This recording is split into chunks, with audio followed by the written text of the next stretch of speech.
Hello people of Earth, this is Dan Lockhart, the Honda Valkyrie Dan Lockhart YouTube channel, and we've been at sea for almost 24 hours and I'm highly disappointed. I have not seen a single whale or Russian submarine anywhere, and I've been looking, trust me. It's gray, it's overcast, the sea's a little choppy, a little bit more bumpy than the last time we went on a cruise. You have to kind of get your sea legs, and we're going to be sailing all night again tonight before we get into our destination port. So anyway, look, you see any Russian submarines out there or whales, just let me know, okay? Alright.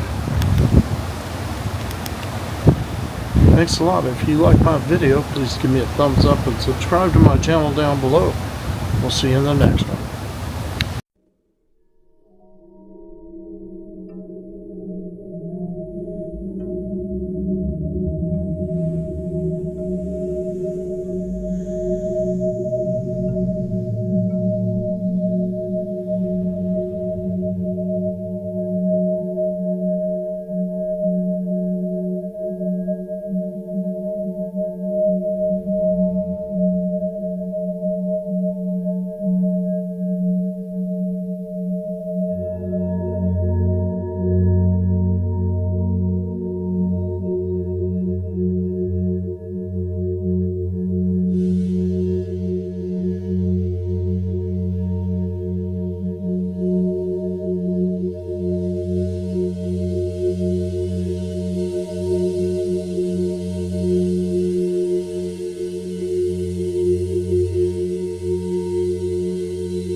Came from DC, like it was that they immigrated from the south, from the south, north, or did they? That's a good question. I'm not sure about the origins of where the native southeastern Alaskan tribes came from. Okay. I don't know, but I do know that they've been here for a long time, for Right. many hundreds and hundreds into thousands of years. All right, we'll go ahead and head this way. But this one right here, as I said, is a story pole that tells the story of Sea Woman, who's the second figure that's up there. And so the story of Sea Woman goes that her husband was a very good, very well-known fisher in the village. And one day, her husband left on a fishing trip that was only supposed to take a couple weeks. However, those weeks had passed, and there was still no sign of her husband. Her husband had not returned. So Sea Woman started to get a little worried. You can see she doesn't look the happiest in that picture there. So she sat on the beach like that, waiting for him. Sat and waited on the beach. and there was still no sign of him. So she decided to ask her friend, the owl at the bottom, to go and see if he could fly as far as he could to find her husband. And after an entire day's journey, the owl returns and unfortunately tells the woman that he could not find her husband out in the waves. She then asked her friend, the orca whale, if he could leave, if he could go and swim as far as he can, looking for her husband. So he goes as far as he can for the day and returns with the sad news that he could not find Sea Woman's husband. So Sea Woman asks her friend, the eagle, as you can tell by the curved beak, the eagle, to go see if he can go as far as he can. Now, eagles, as I said, are very important figures in the culture. So the eagle can fly a little higher and go a little further, and flew all day and all night and into the next day, and then finds her husband sitting on a desolate island far away from anywhere. But as the eagle sees this, he also sees a vision that her husband will return on his own the following season, and that he should not intervene. The following what? The following season. Season. The following season, that he should not intervene. And so the eagle returns to Sea Woman and relays this information to her. Tells her, I found your husband, but he will return next season, so you need not worry. And then Sea Woman returns to the beach to wait for her husband, and that's the end of the story as it's been told to me. I think one moral that I take from this story is having faith, right? Focusing on believing in something that's greater than you. But that is the story that's been told to me. Now, there's different versions of this story that float around, and the reason for that is that the native culture with these story poles, they never write anything down. And so they're all spoken and told by word of mouth, so naturally there's a lot of variations, a lot of differences. That's just how the culture works. In fact, we're participating in that culture now by sharing these stories. So that's the story that I've received that I passed down to you guys. But that's the story of Sea Woman. Feel free to take any pictures by it or anything. Any questions before we move on? Yeah. So you had said that the totem poles were normally down by the water. So the poles that are in this park, were they moved from different places into the park? Some of them were moved from different places. Now, traditionally, poles would only last about 50 to 60 years. And so, 50 years ago was what, about 1950, 1960. But in the traditional culture, whenever a pole fell, they would leave it exactly where it laid, and then they would build a new pole. If they wanted the same story to live on, they would recarve the same pole and put it in its place. And so the culture is still it's still passed down the same way. So most of these poles that we see in the park are third or fourth generation recreations of the original stories. And most of these in the park was established in 2006, and I believe most of these poles were carved in like the late 90s. And then there's a couple that are quite a bit older that we'll see as well. So, does that answer your question? It does. And what kind of wood did you say? Red cedar. Red cedar. Western red cedar. So that's also on the island, besides the Yes. Sitka cedar. Yep. Yep. The Sitka spruce, the western hemlock, and the western red cedar are also very common on the island. And that's what the locals would hunt for. They call it their tree of life because they would build everything out of it. And is it just this particular tribe that built the totem poles, or did all three, like the Tlingit and the other, I don't remember the name? That's a really good question. They all did, but I hear different tribes kind of argue about which one did first. What I've heard is that the Haida were the original ones that started building totem poles. Because they were all in a similar location and they all saw each other's poles, they were adopted in slightly different but very similar ways in the different cultures. So like to someone like us, they would look very similar. But good questions. All right, we'll go ahead and move on. Feel free to take a picture. We'll be walking down this trail here. I'll take my time nice and slow.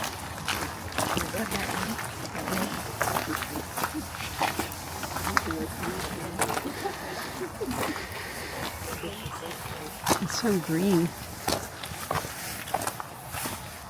I love how green everything is. We live in Colorado, so we live in the mountains, so it's not just green. For sure. I'm from Utah, so I understand what you mean. The Rockies. Yeah, Green are pretty, but not really green. exactly.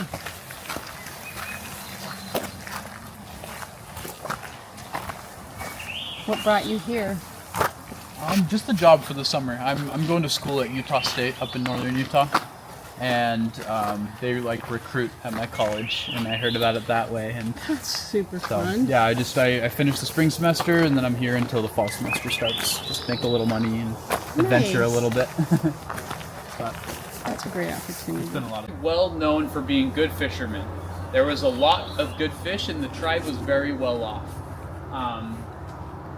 In fact, so well off that other tribes in the area depended on them for fish, depended on them so that they could get through the winters. As you can imagine, it's a lot easier to fish and to get food with these tribes during the summer and the early fall than it is during the winter and the early spring. And so they would use a place like this, a smokehouse, where they would collect a lot in the so that way they would have enough food to get through the winter. And this was a thing that happened every year. They knew how much food they needed with their tribe and had it all figured out. So this tribe was very well off. And one day, this boy was sitting on the beach when a baby eagle walks up to him. And he starts to play with this baby eagle, as I think any one of us would in that situation, right? A baby eagle comes up to you all alone. That would be so cool. Starts to play with this baby eagle, and he starts to realize after a while that there's no one else around. This eagle doesn't seem to have a family or anything. So the boy takes pity on the eagle and gives it some of his salmon that he is eating. So this eagle, he kind of builds this connection with this eagle. The next day, when the boy's back on the beach eating his salmon, this eagle hops back up to him again, and he feeds him again, builds this friendship with this eagle.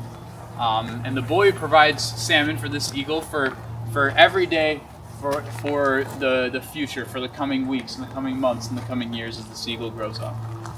Now, the tribe wasn't the biggest fan of this because they did have enough salmon to go around, enough food to go around, but they still thought that it wasn't fair that he was giving his salmon to an eagle, someone who was not even a part of the tribe, but also not human. And so, however, they didn't take any action or anything because there was enough salmon to go around. And this continues for many years. Now, as the years go on, the tribe finds that they're not catching as much fish as they used to. They're in this steady decline. They start to get a little bit worried. They stop providing for the other clans that are around them, and are very narrowly making their quota, if you will, for the year. Until one specific year, they realize that they're way short, that they actually don't have enough salmon. They don't have enough food preserved in order to make it through the winter. So they start to freak out and wonder what else they can do. After a time, the chief decides that they need to go find a different place to fish. That they need to move their camp upstream. I talked about how they could take down the clan house and many of their buildings to return it to a different place. So they decide to take down and to go upstream in hopes that maybe the salmon had found a different way and that they would find better fishing up there. So that's what they did. Except the chief decided not to tell one person. Decided not to tell this boy who kept feeding this eagle, which, as I mentioned before, was his nephew. So the boy wakes up one day, finds himself all alone. His tribe left him, and he's alone on this beach with very few little buildings left because they took everything down. And he realizes that it's pretty dire for him. But not only that, but the eagle also realizes that something's wrong, that this boy's alone, that this boy needs his help. Now, the eagle had never learned how to fish before because it had always been given the fish from the boy. But at this time, he realized that he needed to find a way to help provide for this boy. So he goes to the water and grabs a fish and figures it out on his own. And figures out how to fish. So not only can he get food for himself, the eagle, but he can provide food for the boy too. And he does that. He brings salmon fish for the boy so that the boy can continue to survive.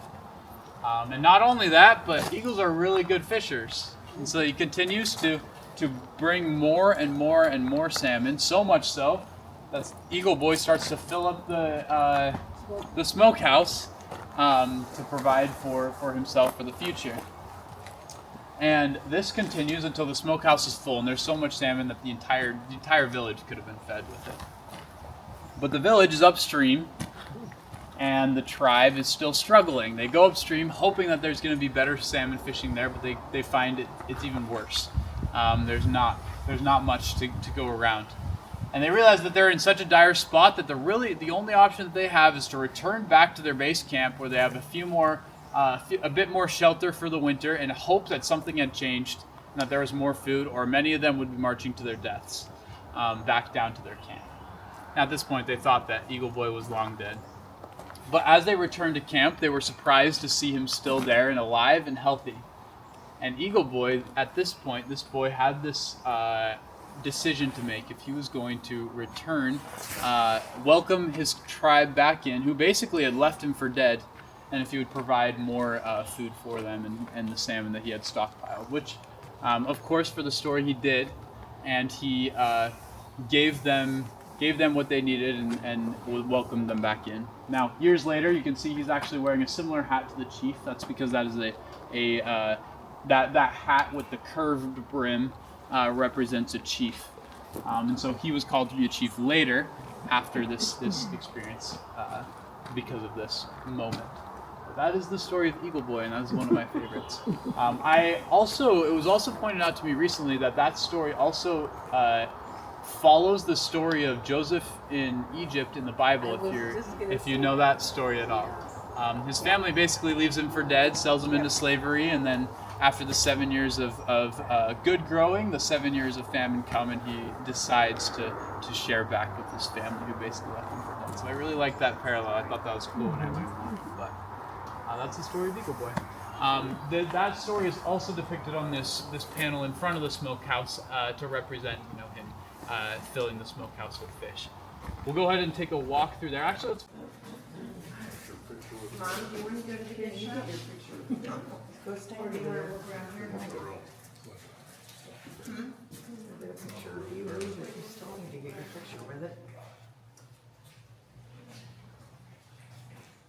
Used to build the totem poles, they're called adze. There's a ship adze, which is really big. It's how they take big chunks out of the wood. There's the elbow adze, which is about the size of your forearm, your elbow, which they would use to sand this whole thing, and they still do to this day. If you feel how soft this is, it's not using any sort of sandpaper or anything. They still use the elbow adze to get it to this soft. And then the lip adze is the smallest one. That's how they carve the little pieces off of it to get those fine details. But they're still carved very traditionally to the way that they were before. It's, again, one large piece of western red cedar, except for these little protruding ones they would add afterwards and stick in this way with these little notches.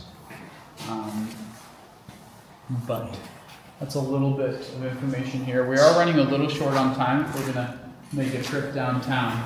So I'm going to turn you guys loose. You're welcome to look around here a little bit. Saw the building that was just on the other side of where we were at. If you walk out the store, you see it's right there. I'll go hold the door for you guys. That's the gift shop. So that's what the bedroom box is. I'll explain more about that when I tell you the story. If I forget, you guys. The little guys. Again, that would. My guess would be that would be a part of the clan, like a symbol of what clan's clan house it would be. I have seen clan houses that don't have those. I don't think it's. I thought maybe they were part of the security. Nah, not to my knowledge. All right, we'll head on over here. Whole base, because it was basically going 24/7. That even just with a little hole of rain, it actually didn't put out the fire. Just absolutely nothing was done. Interesting. Let's see some other things to point out. These holes that are in here would traditionally just be the same hole carved 4 times, and it would be a representation of the clan activity. So, like as I mentioned, the first clan being the raven or the eagle, and then the sub-clan being the bird. So traditionally that's what those would look like. But this is made very traditionally, very, very close to what it would look like traditionally, masses like Abraham. The floorboards would also be loose to the point where every other floorboard could be raised and stuff could be stored underneath it. In a clan house this size, there would be about 60 to 80 people living in here. So they're packed very tightly. But they would have their height measured out on the floor, the tallest person's height measured out on the floor, and that's how much floor space that they would get to store their personal belongings underneath the floor. So, we today have walk-in closets. These guys have walk-on closets. But it's a little bit of information So how about do the they have clan house. privacy? How do they have no privacy? No privacy, period. No privacy. A lot of people, they were very close, and the clan was like your family. And so you wouldn't, they're treated as your family, and in fact, if you were a member of the Eagle tribe, you would have to find somebody that was a member of the Raven tribe in order to marry. And it's actually a matriarchy, meaning that if I was a raven and I found a eagle to marry, then my kids would also be eagles and a part of the eagle. And that's how the lineage would work. Yep, and the kids would actually be raised by an uncle or an aunt. I don't know exactly how they determined. I believe it was the grandparents would determine which uncle or aunt would raise the children. They would not be raised by their mother at all. Yeah, interesting. Interesting. Yeah, I don't know much about that, but.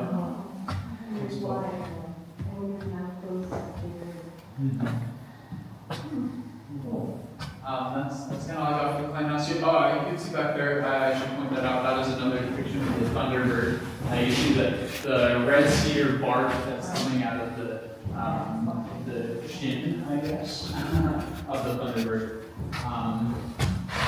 But yeah, we'll go ahead, you guys can take a minute in here, we'll head out into the front of the clan house over on the other side of that Thunderbird. What's the significance of So the Thunderbird, I'll mention a little bit up there as well, but the Thunderbird is known to be like a almost like godlike figure that was all powerful housing units like this.